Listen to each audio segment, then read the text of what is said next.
And folks, we have another treat for you because Al Young's going to show you something that is really cool. Everybody likes cool things and stuff like this. Al, I'll let you take it away and explain this. I decided when I retired to build a car that I really wanted, that was the car that I've always wanted, that had every feature I wanted in it. And the Hot Rod magazine decided to do an article about it because what I did with this car was very unique. I drove it through Europe 3 different times, each time for 45 days, 45 to 50 days. And I've gone to over 34 different countries. That's the map, and this is the car. I'll show that to you. It's a 1973 Plymouth Roadrunner. Wow. And I bought it for $500.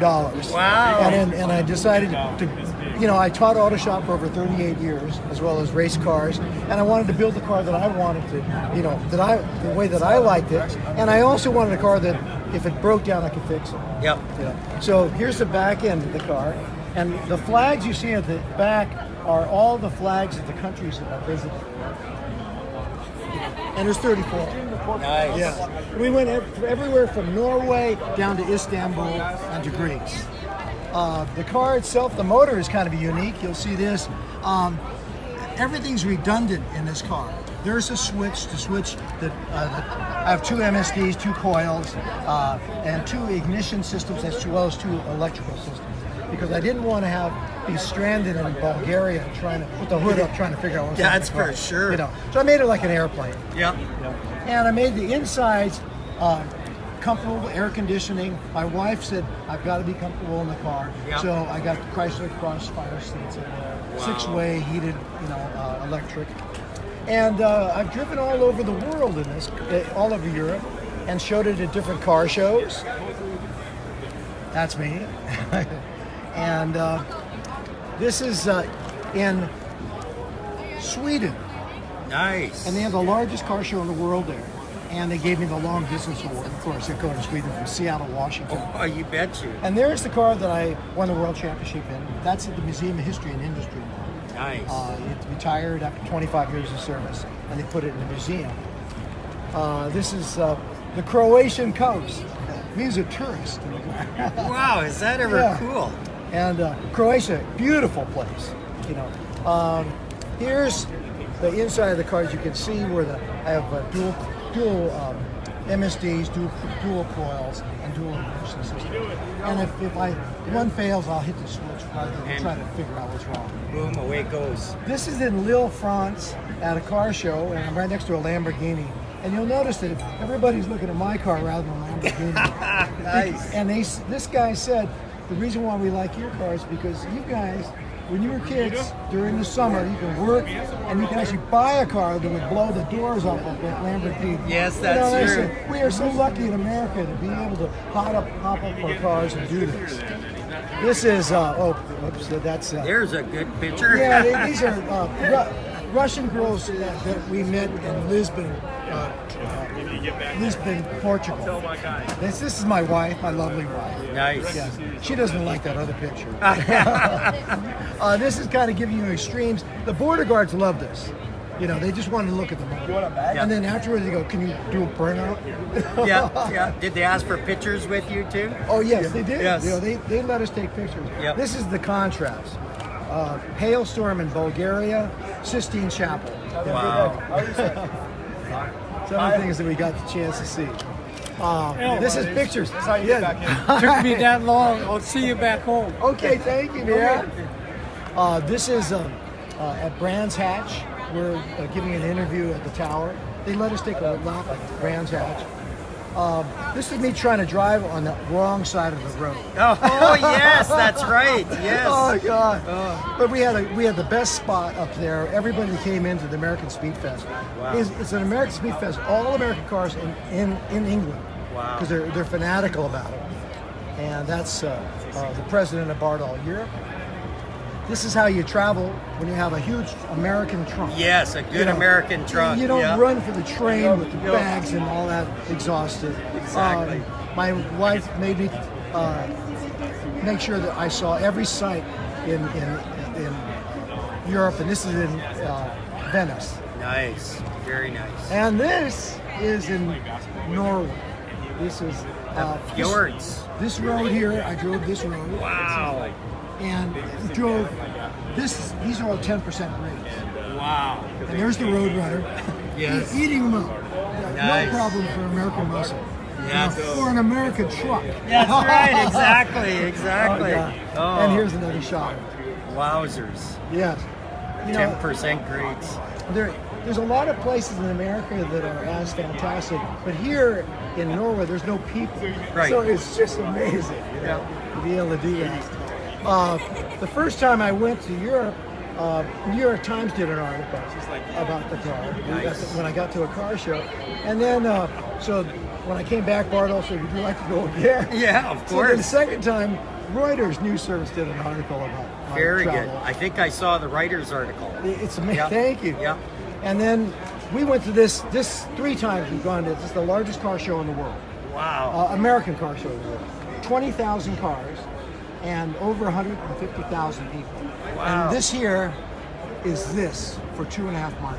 Wow. And where is this located? It's near Stockholm, Sweden. Oh, Stockholm, Sweden. Yes. Yeah. Yes. And this is, remember the woman from Overhauling? That's her, Cheryl Westbridge. And she was giving out the trophies. Excellent. Here's the race car that you have a model of. Yes. And that is these cars right here, folks. That's Right there. And it's in the Museum of History and Industry. It's got a very exalted place because that's Boeing's first airplane. Wow. But it's a very. That is a. Everybody great that was a famous car builder has worked on this car. That's me taking the car apart. Our family. Very nice. This is the founder of the company, Ole Bardal. And Ole Bardal was the most famous businessman in all of Seattle until Bill Gates. Wow. Yeah, that's how big Bardal was. That's how big Bardal. Yeah. I mean, Yeah. if you look at some of the SCP took over after Bardal left the country, and then what is the new Lucas Oil? They were bigger than Lucas. They were bigger than all of them. Oh, all of them. Yeah. And look, you haven't changed it all. Yeah, thank you. That was in 1981. Yes. And that was a world championship trophy. Beautiful. And, this is Bardal. The main plant is in Ballard, Washington, in Seattle, Washington. This is one of their plants in Europe, and this is in Belgium. Nice. So every car that's made in France, every lubricant is made by Bardal. Nice. And over half the cars in Europe, the lubricants come stock with Bardal.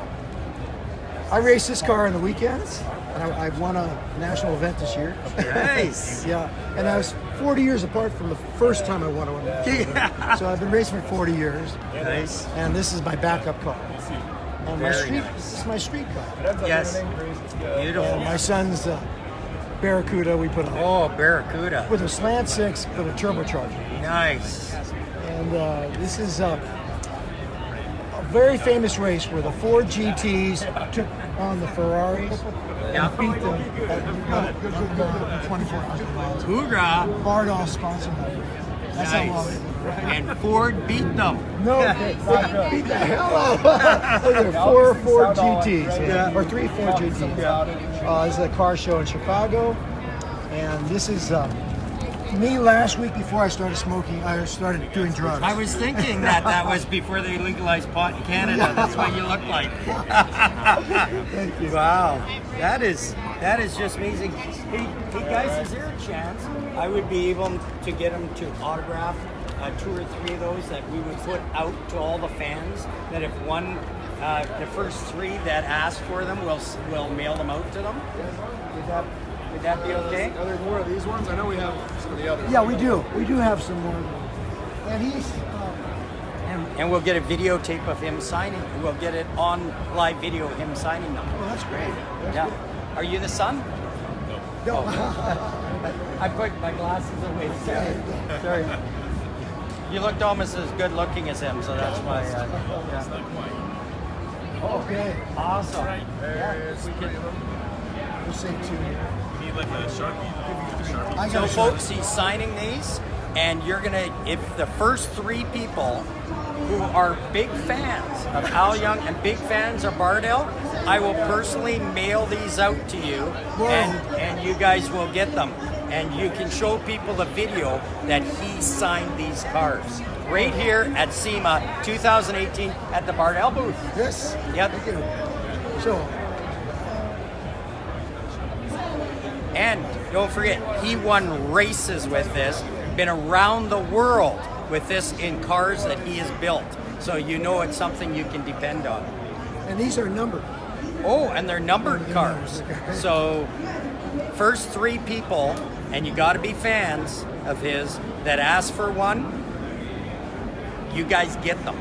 So thank you, Bardell, for that, and thanks Al for this. This is awesome. This is the car, and this isn't the one in the museum. Yes. Otherwise, we'd be arrested. Yeah, you're right. Now, if he's giving away the one in the museum today, we're going to go viral. That's right. Okay.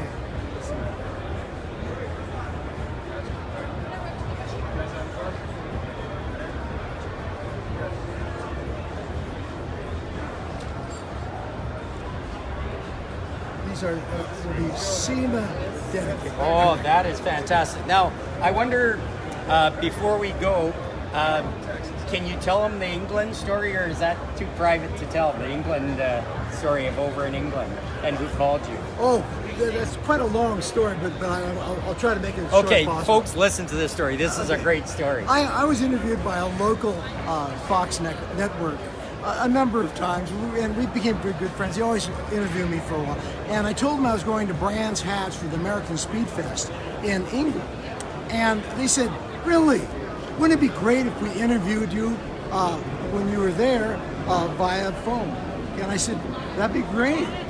So we get to England, and it's at Brands Hatch, one of the oldest Grand Prix tracks in all of Europe, and it's a national treasure. But the people really respect it. They love this track, so we're there, and they asked us to be one of their guests of honor at the banquet. So we're at the banquet, but we're sitting at a table with a lot of people that had originally started a race for Sterling Moss or somebody, I mean, incredible. But they're nice, but they're very quiet and very reserved. And I just said, and the person next to me, Are we losing No, signal? I said they're very posh. Oh, okay. but the person next to me was the vice president of Bardell, and he said, Al, aren't these guys a little bit standoffish, aren't they? And I go, watch this.